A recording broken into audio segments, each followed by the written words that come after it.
적으로 얘기를 시작해 볼게요. 자, 뭐 문제들은 이제 다 풀려져 있는 상태니까 선생님 별도로 시간 안 줘도 되지. 바로 11번부터 한번 시작해 보도록 합시다. 일단 문법 전체 리뷰부터 한번 해볼까? 무슨 문제가 나왔는지 살펴보자고. 먼저 11번부터 12번 이런 것들을 우리가 뭐라고 하죠? 지문형 문법이라고 부르죠. 지문형 문제라고 부르죠. 일정한 지문을 주어주고 이것을 판단하는, 자, 이런 문제는 보통 두 가지야. 개념 확인 문제와 적용 문제를 문법에 녹여넣은 그런 형태의 지문이라고 볼 수 있겠지. 그래서 보통 이 지문형 문법에서 은근히 오답률 베스트가 나오는 게 왜 그러는 거냐면, 개념을 정확하게 알고 있느냐가 첫 번째 관건인데다가 두 번째, 그 개념을 실제 사례에 적용할 수 있느냐까지를 모두 측정하려고 하기 때문에 그냥 형태소의 정의가 뭔지 알아요, 혹은 뭐 문장 성분을 어떻게 구분하는지 알아요, 이 정도로만 해결이 안 되는 문제들이 되게 많아요. 참고로 이번에 여러분들 11번 문제 보이죠? 11번 오답률 1위 문제였습니다. 수능 전체 오답률 1위 문제였었어요. 이거 정답률이 몇 퍼센트 나왔냐면 31% 나왔어요. 어마무시하죠? 10명 중에 7명이 틀린 문제라는 소리입니다. 그리고 참고로 혹시 이 문제 틀렸다면 내가 1번 찍지 않았나 점검해 보시고요. 만약에 내가 1번을 찍어서 틀렸다라고 했다면 대다수가 낚이는 그 패턴은 나도 낚인 거야 라고 생각하시는 게 중요할 것 같아요. 그러니까 어쨌든 우리가 기출을 보고 있는 이유는 교훈을 얻기 위해서잖아, 그치? 교훈과 성찰을 위함이다. 자세한 거 이따 설명할게요. 그리고 12번 문제는 그래도 뭐 적용 문제긴 한데, 적용 순수한 문제지, 상식으로 좀 풀 수 있는 문제다 보니까 정답률은 한 85% 정도 나온 것 같네요. 자, 어쨌든 11번 문제 굉장히 까다로운 문제야. 개념뿐만이 아니라 그 개념을 실제 사례에 적용까지 할 수 있어야 되는 문제, 여러분들의 혼돈을 유발했던 문제, 그런 식입니다. 자, 어쨌든 그리고 이 두 개의 영역은 우리가 흔히 말하는 단어의 영역이었죠. 단어 영역. 그래서 뭐 품사, 그리고 뭐 단어의 형성 원리, 이쪽과 관련된 문제가 나왔었고요. 자, 13번 문제도 또 근데 단어 문제가 나왔잖아, 그렇지? 자, 13번 문제, 이것도 파란 펜까지는 필요 없겠다. 13번 문제도 정답률이, 이게 지금 무슨 문제였어? 활용 문제였죠? 활용과 관련된 문제. 역시 단어의 영역이긴 합니다. 그래서 이 녀석 같은 경우에는 정답률이 61% 나왔네요. 그러면 이것도 뭐예요? 10명 중에 4명이 틀리는 문제라는 소리죠. 지금 요 영역은 선생님이랑 문법을 열심히 반복적으로 공부를 하면 솔직히 이제 되게 쉬워야 되는 문제가 될 거야. 근데 요 영역은 항상 많이들 어려워하는 영역이기도 하지. 이따 선생님이 한번 정리는 해드릴 겁니다. 자, 그리고 나서 14번 문제로 또 넘어가 봤더니 14번도 다시 파란펜으로 등장. 14번 문제가 오답률 2위 문제였습니다. 그럼 결론적으로는 문법 영역에서 오답률 1, 2위가 다 튀어나온 거네? 그치? 그럼 요거는 분명히 달라진 부분이야. 왜 달라졌느냐? 기존에는 오답률 1, 2, 3, 4위 정도까지는 대부분 어디서 나왔다? 독서에서 나왔었다. 근데 여기서는 문법에서 나와버렸다라고 하는 건데, 자, 쫄 필요는 없다고 봐요. 왜 그러냐면 지금 독서에서 하도 뭐 불수능 이런저런 얘기가 많이 나오다 보니까 독서에서 지문의 난도를 어느 정도 조절한 흔적들이 보이거든? 그러면 조절의 흔적의 결과 자연스럽게 문법 영역은 그대로의 어떤 난도를 가지고 있었다면 거기서 틀릴 애들이 여기라고 안 틀리겠어라는 거지. 비슷하게 틀려버린 거야. 그러니까 이거는 뭐랄까, 앞으로 문법 선택한 사람들 죽었어요 이런 뜻이 아닙니다. 그렇게 생각하실 필요 없다고 보고, 비슷한 난도를 가지고 있었을 때 이 정도 일이 벌어지더라 라는 걸 잡아주시면 되고, 전체적인 선택률은 35% 정도 문제로 나왔는데, 알고 보면 선생님이랑 같이 정리를 하고 나서 보면 헐, 이렇게 쉬운 문제인데요? 라는 식이 될 거야. 자, 어쨌든 이쪽은 영역으로 따져봤을 때는 문장 영역이었죠. 됐고요. 그리고 마지막 15번 문제 같은 경우에는, 자, 지금 빠져있는 영역이 뭐예요? 우리 문법 배울 때 뭐뭐 배우죠? 의문, 단어, 문장, 담화, 국어사를 배우지. 근데 첫 번째, 담화 빠져있죠, 지금 여기서는. 근데 이거는 선생님이 왜 그런지 알려드리냐면, 육모에 나왔어. 보통 육모나 구모에 담화가 등장하면 수능에 안 나와요. 그래서 빠진 걸 다행이라고 생각합니다, 오히려 선생님은. 문제는 쉬울 건데 되게 벨벨 꼬아놨을 가능성이 높거든. 자, 그래서 나머지 두 개 영역이 남았죠? 지금 단어 영역과 문장 영역이 나왔으니까 의문의 영역하고요, 그리고 국어사를 묶는, 이거 나름대로 신선한 시도입니다. 그쵸? 근데 뭐 기출에서 많이 나오는 승치 패턴이기도 하고 의문과 국어사 두 개를 묶어서 하나의 문제를 성립시켜놨죠. 정답률은 71% 정도 나왔습니다. 좋아요. 이런 정도 개념 선생님이 같이 정리를 할 건데 어쨌든 전체적인 12번 빼먹었네? 12번 같은 경우에는 86%였죠. 전체적인 정답 반응률을 봤을 때 상당히 문법 문제가 상대적으로 어렵게 측정되었다. 그런데 선생님 개인적인 의견은 이게 이만큼 어려울 것까지는 아니었는데 많은 친구들이 지금 요 문제나 요 문제 모두 특정한 다른 답에 끌려가서 문제를 틀린 경우가 대다수였거든. 그러니까 개념이 조금 빈약한 친구들 같은 경우에는 이 문제를 좀 많이 왕창 틀려버리는 거였고 나머지 세 문제 같은 경우에는 저 뒤쪽에서 나오는 다른 독서나 문학 문제의 평균 정답률이랑 비교해봤을 때 특이하게 튀는 녀석은 아니야. 오케이? 자, 이렇게 해서 전체적인 리뷰를 한번 해봤습니다. 그러면 자 11번부터 한번 문제를 살펴볼까요? 자, 문제를 어떻게 풀어야 되고 어떻게 접근해야 되는지 한번 살펴보도록 합시다. 또 필요한 정보는 뭐가 있는지 점검을 해볼게요.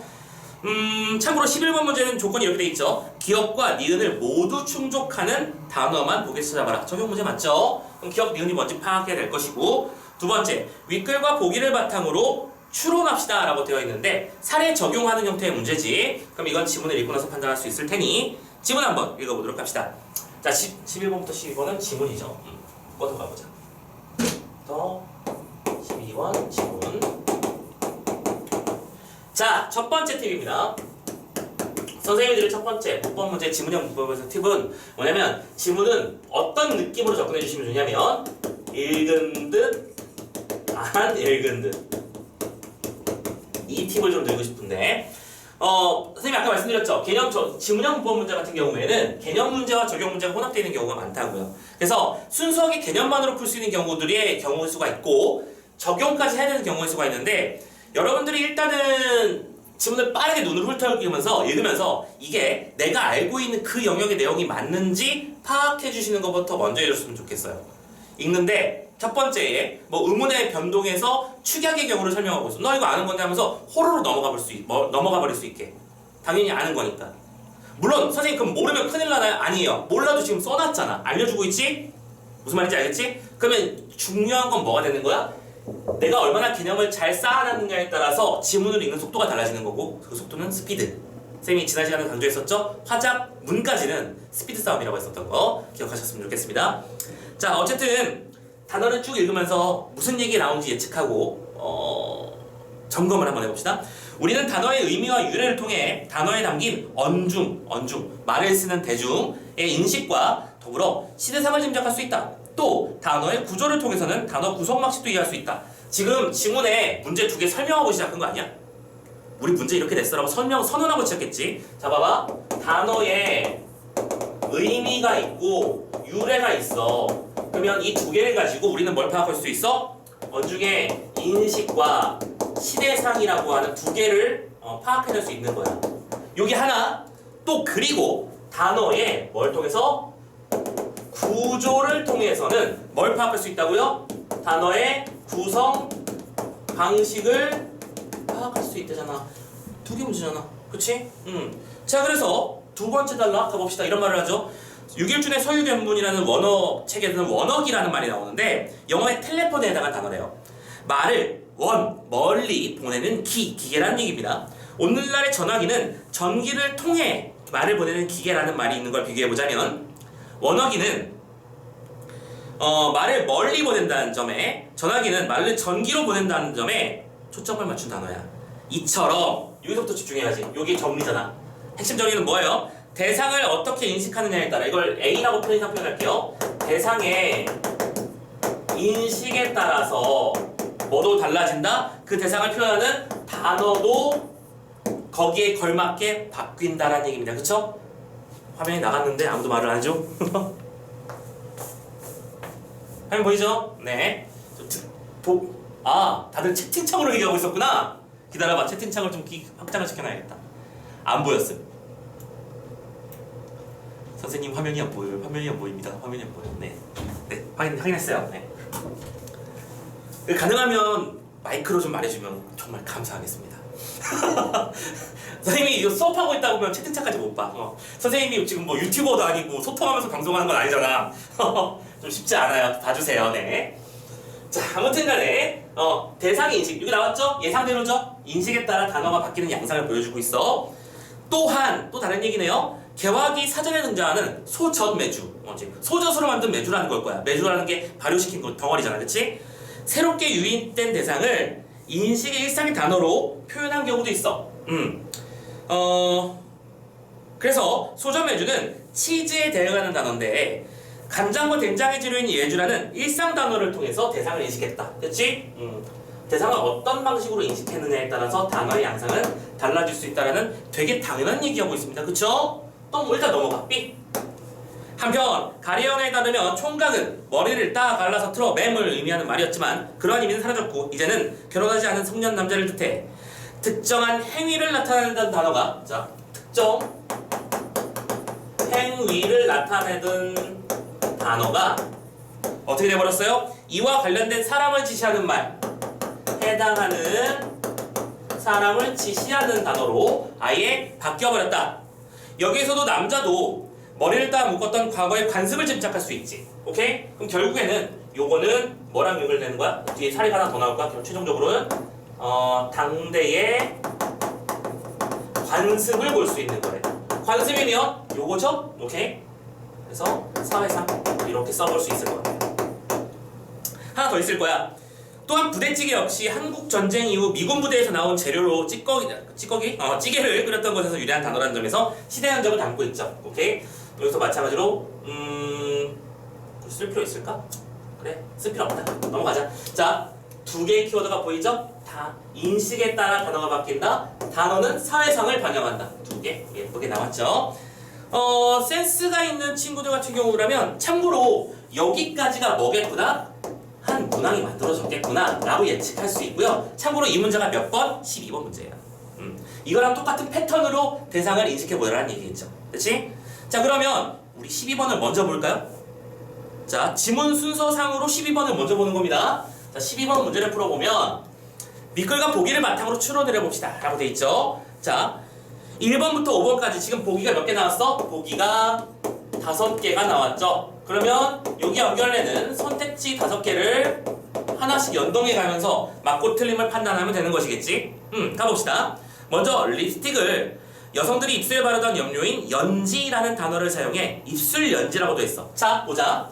지금 이걸 기억이라고 할 수 있을까? 그냥 1번이라고 할게요.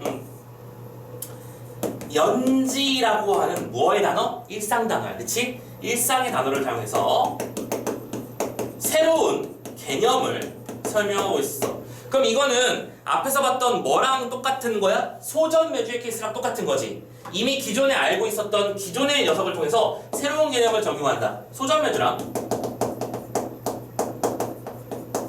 동일한 상황이라는 거 판단하자면 1번 새로운 일상의 단어로 새로운 대상을 인식한 예로 볼 수 있는 거 큰 문제 없잖아. 그쵸? 거의 주는 문제 아님?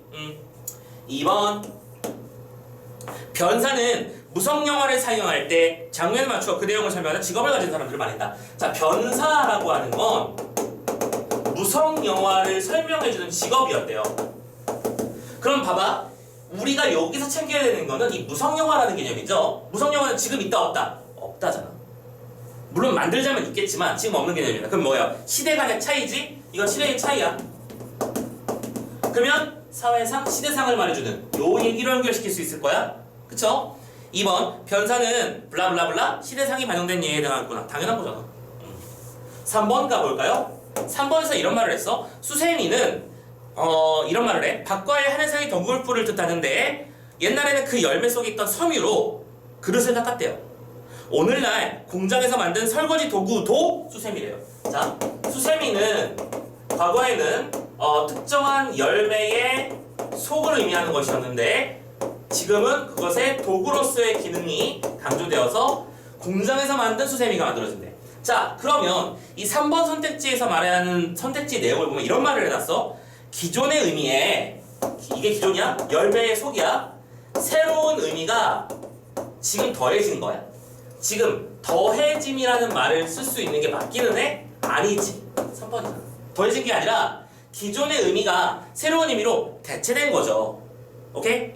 참고로 여기서 연결시켜 놓은 선택지 얘는 총각입니다. 총각은 특정한 행위가 그 대상을 지칭하는 말로 바뀌는 케이스. 그러니까 이거는 뭐예요? 사례로 봤을 때는 총각이랑 어울리는 건 사실이야. 특정한 어떤 모습이, 특정한 대상이 특정한 행위로 인식되고 있는 거니까. 됐지?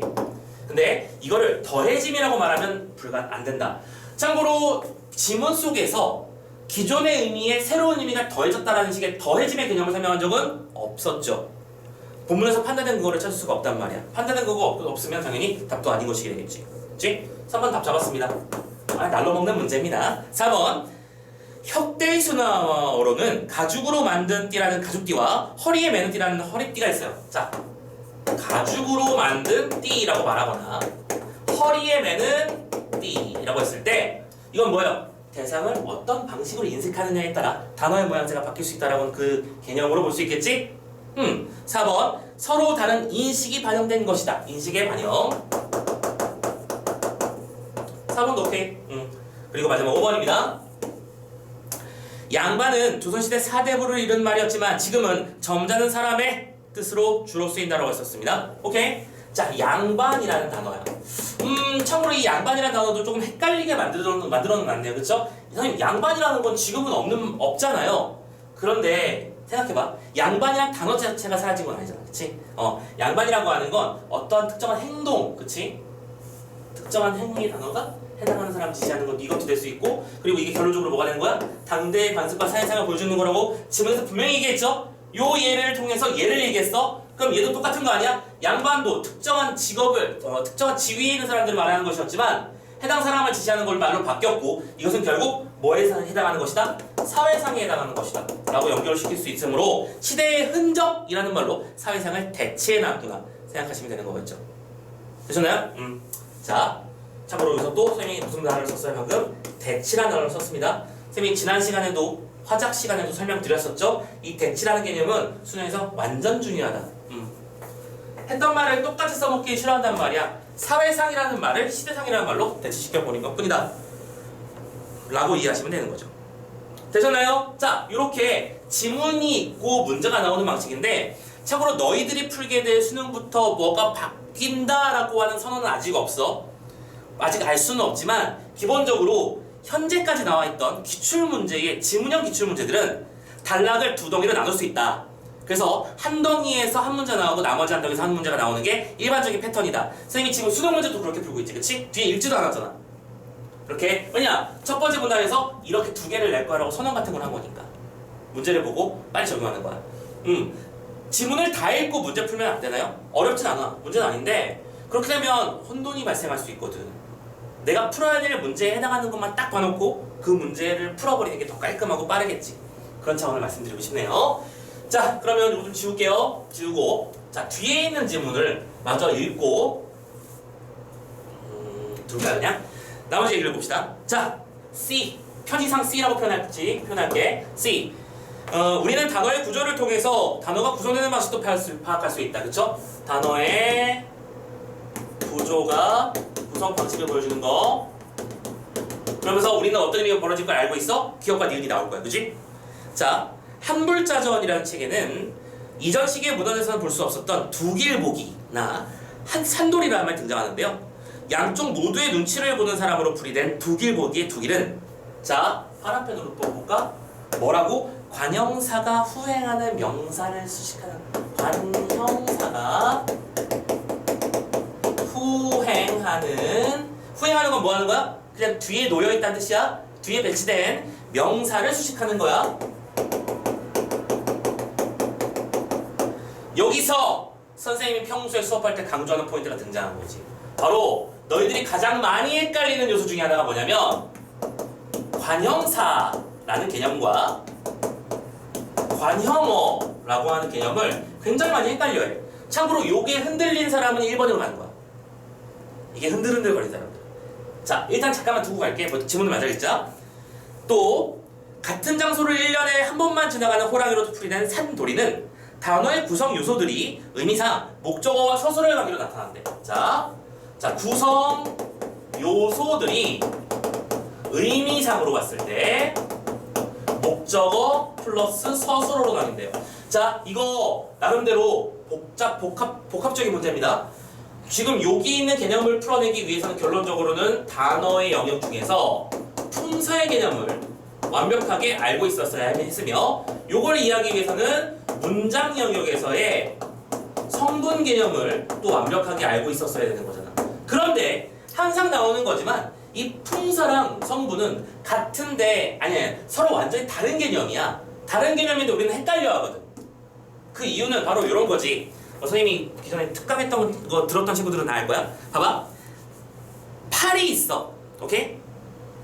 팔이 있어. 여기 팔이 놓여 있어. 그리고 선생님이 사람의 몸을 팔, 다리, 몸통, 머리 이렇게 나눴으면, 그치? 그냥 큰 덩어리 단위로 나눈 것 뿐이야. 근데 이거를 선생님이 편의상 상반신과 하반신으로 나눴어요.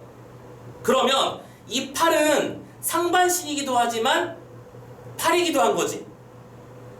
무슨 말인지 알겠어? 여러분들은 하나의 대상을 보면서 두 가지 서로 다른 관점을 적용해야 되는데, 얘는 팔다리로 나눴을 때 얘는 뭐에 속하나요? 그럼 상반신이요 이러고 있는 거랑 똑같다는 거야. 지금 품사 개념과 문장 성분을 헷갈린다는 얘기는.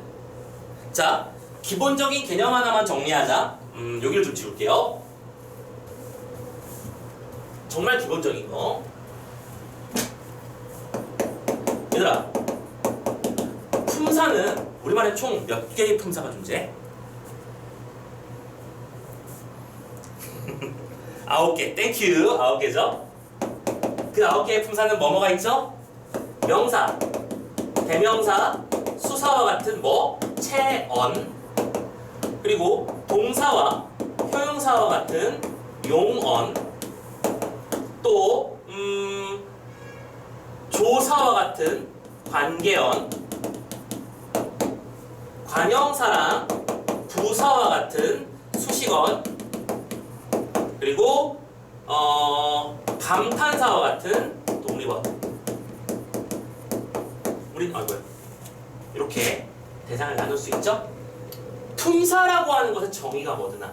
품사의 정의는 단어를 어떻게 기능이나 의미 따위로 분류해 놓은 덩어리에, 오케이? 의미에 따른 분류이고 기능에 따른 분류야. 그러다 보니 품사는 정해져 있다는 개념이라기보다는 보따리 같은 개념으로 이해해 주셨으면 좋겠어요. 보따리의 개념이에요. 오케이?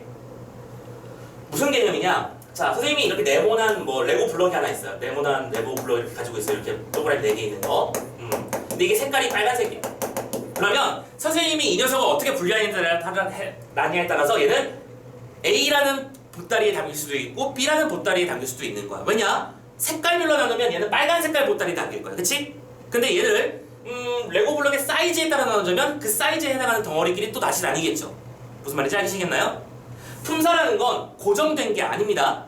그래서 우리는 그 개념을 조금 있어 보이는 말로 또 뭐라고 하냐면 품사의 통용이라고도 하지요. 오케이? 여러분 대표적인 경우가 이런 거 있잖아. 오늘 같은 단어야. 오늘의 품사가 뭘까? 오늘은 품사가 뭘까? 이 녀석이 어디 놓여있는지는 다른 거야. 오늘이 우리의 100일이야 라고 했을 때 그럼 오늘은 명사일 거야. 왜? 조사가 뒤에서 꾸며주고 뭐냐, 조사가 뒤에 와서 자격을 부여해주고 있는 하나의 지칭하는 말이니까. 됐어? 그 기능을 하고 있기 때문이잖아 지금. 근데 나는 오늘 널 떠날 거야 했을 때 그 오늘은 떠나다를 수식하는 오늘이지. 됐나? 그러면 용어를 수식했으니까 얘는 품사가 뭐가 되는 거야? 부사가 되는 거잖아. 감 잡히시나요? 자, 명사가 될 수도 있고 부사가 될 수도 있다. 상황에 따라 달라. 됐지? 이게 바로 품사인데, 자 그러면 일단은 우리가 하고 싶은 얘기를 하기 위해서 일단 정말 기본적인 것만 건드리는 중이야. 그럼 문장 성분은 또 뭔데? 문장 성분은 노란색으로 표시해보자. 문장 성분이라고 하는 건 정의가 뭐예요? 문장 내에서의 역할을 분류하는 거야. 다른 거야. 얘랑 분류 방법이 다른 거야. 그래서 문장 성분은 몇 개? 7개가 있지. 오케이? 주어, 서술어, 목적어, 보어라고 불리우는 주성분, 혹은 다른 말로 필수 성분이라고 하지. 또 관형어나 부사어와 같은 부속 성분, 다른 말로는 수의적 성분이라고 부르지. 마지막 독립어 같은 독립언이 있지. 얘는 자유로운 녀석이니까 두고. 총 이렇게 봤습니까? 자, 그런데 솔직히 여러분들 주어랑 명사를 헷갈리는 경우는 잘 없다고. 만약 이름이 다르잖아, 그치? 근데 헷갈리는 건 뭐냐면 관형사, 관형어, 부사, 부사어란 말이야. 헷갈려, 미치는 듯이. 자, 정리하자. 관형사라고 하는 녀석은 이걸 선생님이 외우는 걸 추천해. 여러분들은 관형사님 앞으로 누군가가 관형사가 뭐야? 라고 하면 일단은 이 단어부터 떠올리세요. 그냥 이 단어를 외워버려. 되게 쉬운 방법이라 그래. 알려줄게. 세연예천. 관형사라는 단어를 보면 머릿속에서 조건만사처럼 세연예천이 떠올렸으면 좋겠어. 그럼 이거 뭐냐면 얘네들이 가장 대표적인 성상관형사야. 성질과 상태를 나타내주는 관형사거든. 나중에 품사 정리는 나중에 우리 문법 수업 따로 할 때 합시다. 자, 성상관형사들인데 새 집, 헌 집, 옛 집, 첫 집 흔히 뒤쪽이 전부 다 뭘 수식해주는 거야? 명사를 수식해주는 녀석들이야. 그 자체의 성질이 그러한 거야. 됐지? 그런데 관형어를 볼게. 관형어는 정의부터 먼저 하자. 관형어의 정의는 문장 성분이잖아. 그치? 이 녀석은 체언을 주로 수식하는 성분이에요. 오케이? 그리고 나서 여러분들이 같이 공부하는 게 있죠. 관형어를 만드는 방법이 뭐가 있느냐? 인데 1번 관형사가 관형어가 됩니다. 그러니까 이거부터 헷갈리는 거야.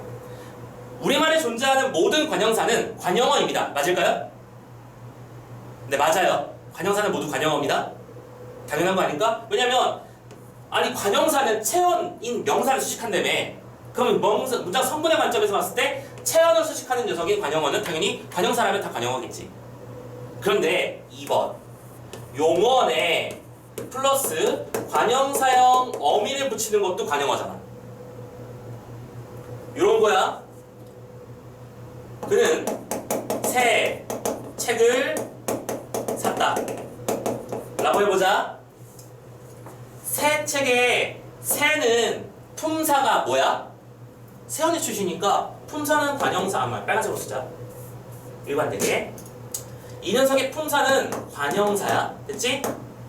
맞니? 이 녀석의 문장 성분을 따져볼까요? 이 녀석의 문장 성분은 이렇게 끊어가는 거잖아. 그치? 이 새라는 덩어리는 책이라고 하는 녀석을 수식해주는 명사를 수식했지? 그럼 얘도 관형어지. 됐어? 문제 없어.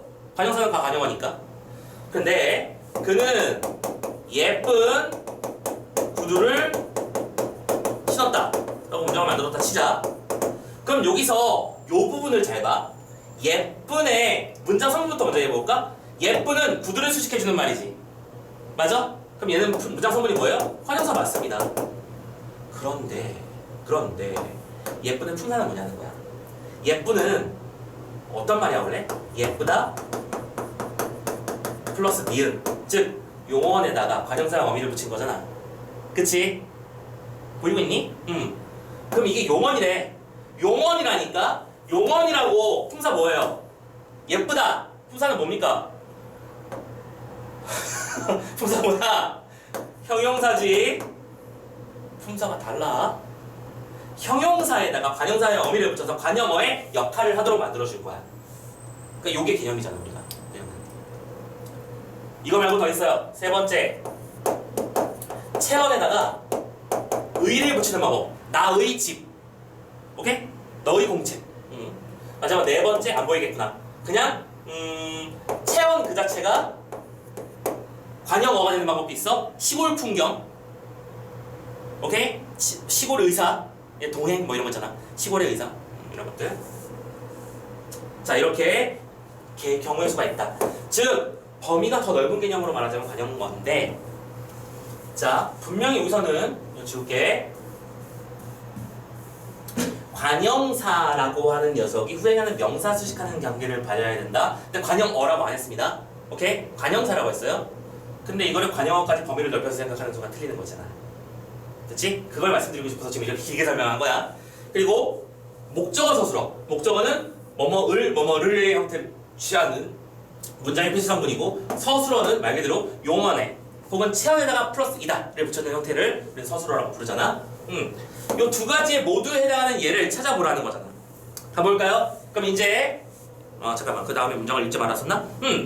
뭐 이와 같이 예전에도 오늘날처럼 다양한 방식으로 단어를 만들었다라고 했는데 자 여기에 해당하는 단어 한번 찾아내 봅시다. 먼저 첫 번째 새, 해, 맞이가 있어요. 오케이? 자 천천히 따져봅시다. 일단은 이 문장은 무슨 문장이야? 아니야 미쳤나 문장이로 온다. 이 단어는 새해를 맞이하다의 개념이지. 맞지? 새해를 맞이한 거야. 그러면 이 녀석은 요거 니은을 빨간색으로 이제 통일할게. 이 녀석은 앞부분이 목적어의 개념에 해당하고 뒷부분이 서술어에 해당하는 겁니다. 맞죠? 새해를 맞다의 개념이니까 그러면 이 녀석은 니은 오케이 됐지? 그런데 그럼 기억이 맞는지 봅시다. 그럼 여기서 관형사가 보이느냐는 거야. 보이잖아. 세연이의 치지 관형사라니까? 너무 쉬운 거 아님? 이거 관형사예요. 그리고 우리가 확인해야 되는 조건은 이 관형사의 뒤에 해라고 하는 명사. 단위성 의존 명사 한 해, 두 해, 세 해 할 때 그 세 해. 그쵸? 년이란 뜻이죠? 명사잖아. 근데 선생님 해가 년이 명사예요? 명사예요. 의존 명사니까 명사죠. 네. 이걸 흔들리면 틀리는 거고 관형사의 개념을 흔들리면 틀리는 거지. 그래서 못 찾을 수도 있는데 참고로 여기까지는 다 찾나 봐. 새해 맞이는. 두 번째 두말 없이가 나왔어. 일부러 사이를 띄는 거야. 지금 이 문장의 구조를 한번 먼저 살펴볼게. 이거는 두말이 없다. 두 번 이상 말하지 않는다는 얘기지? 두말 없다? 두 말이 없다라고 설명하는 게 맞을 것 같아. 그럼 이건 문장의 의미상 얘는 주어로 쓰인 거고 왜냐면 이가가 붙었으니까 없는 건 서술어야. 그럼 이 녀석은 일단 니은 자체가 아니네요. 솔직히 볼 필요는 없지? 그런데 이게 그럼 관형사 명사가 맞는지는 한번 살펴볼까요? 여기 녀석을 보면 두 말이야. 하나, 한, 두, 세 이거 뭐예요? 관형사입니다. 그쵸? 한 집, 두 집, 세 집 할 때 그 녀석이에요. 오케이? 수 관형사라고 우리가 부르죠. 숫자를 나타내는 말. 그리고 이 뒤에 있는 말은 우리가 알고 있는 명사 맞네요. 그러면 이거는 기업 조건은 맞는 것이구나 판단하시면 되겠지. 하지만 니은 조건이 맞지 않으므로 얘는 땡. 됐죠? 세 번째 예문 가볼게요. 숨은 그림 찾기. 자, 문장 구조부터 먼저 보자. 쉬우니까 숨은 그림을 찾다 의 개념을 설명할 수 있습니다. 맞나요? 그럼 이거는 목적어 플러스 서술어의 개념으로 설명할 수 있습니다. 됐죠? 두 번째 품사 잘 봐. 지금 결론적으로 숨은 그림 찾기 때문에 틀린 거잖아. 선생님 수문이 그림을 수집해 주었어요. 그래 수집한 거 맞아. 누가 뭐래? 그림이 명사잖아요. 맞아. 그럼 이거 품사가 뭐야? 이 명사야? 이 관형사에게? 이 관형사냐고. 숨다는 품사가 뭐예요? 하이딩하는 거, 숨는 거. 동사잖아. 아까 여태까지 설명했던 그게 아니야? 숨다에다가 니은을 붙여서 관형사형 어미를 붙여놓은 요 케이스잖아. 이거는 동사예요, 품사가. 하지만 관형어거든요. 관형어잖아. 체험 수식하는 관형어니까 맞겠지. 그래서 틀려버리는 거야. 이거 기억이 잘못된 거야. 그래서 이 녀석은 우리가 찾는 예문이 아님. 됐지? 마지막 네 번째 한몫하다.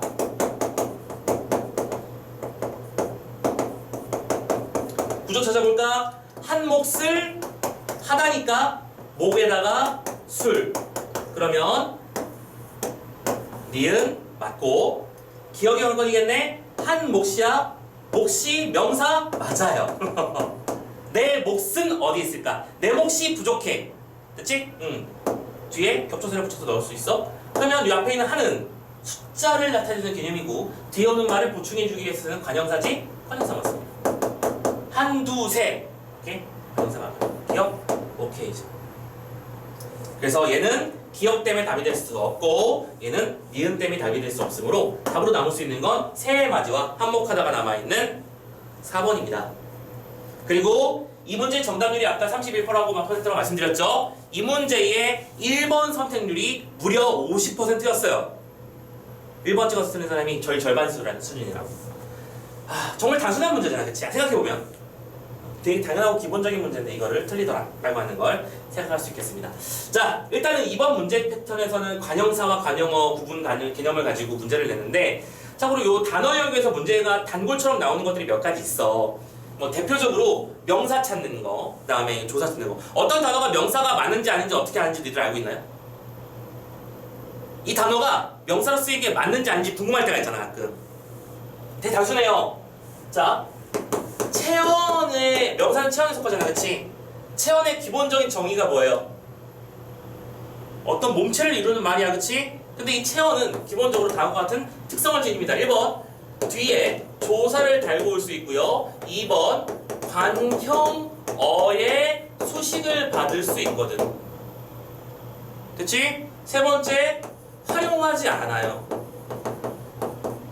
그러니까 이 선생님이 드리는 팁 같은 건 이런 것들이야. 이런 걸 잘 챙겨가야 돼. 참고로 이 기술을 알고 있으면 어떤 단어가 체언이 맞는지 아닌지를 파악할 수 있는 거겠지. 궁금한 단어가 생기면 목이라는 단어 이거 뭔가 혼자 있는 것 같고 뭔가 잘못된 것 같고 관형사 같은 거 아닐까? 부사 같은 거 아닐까? 고민이 된다면 어떻게 해보면 돼? 1번 조사를 넣어봐. 내 몫을 다오. 되네? 오케이? 이 녀석을 관형어로 수식하게 만들어볼까? 나의 몫을 다오. 되지? 되니? 그리고 몫을 상황에 따라서 못 이렇게 바꾸니? 안 바꾸지? 얘는 명사예요. 정확하게 체언이야. 정확하게 체언 맞아요. 그리고 체언 중에서 얘는 숫자를 나타내는 말도 아니고, 그치? 대신하여 지칭하는 말도 아니잖아. 그러면 명사가 맞지. 단어의 품사를 찾는 방법은 이런 식입니다. 기본적으로 그 단어가 가지고 있는 기본적인 성질들을 이용하는 것이야 라고 이해하고 계시면 될 것 같아요. 괜찮습니까? 네. 자, 이렇게 해서 11번, 12번 문제를 풀었습니다. 자, 13번, 14번, 15번 문제로 또 연달아 가볼 텐데 13번 문제도 여러분들 좀 시간 좀 들어야 돼. 이거 불규칙 활용 개념 파악하는 문제라서 선생님이 이것을 한번 기회 됐으니까 좋은 기회니까 한번 정리를 해드릴 테니까 잠깐만 숨 좀 돌리고 오는 걸로 합시다. 6시 10분 정도에 나타날 테니까 잠시 후에 이어서 보도록 하자고요.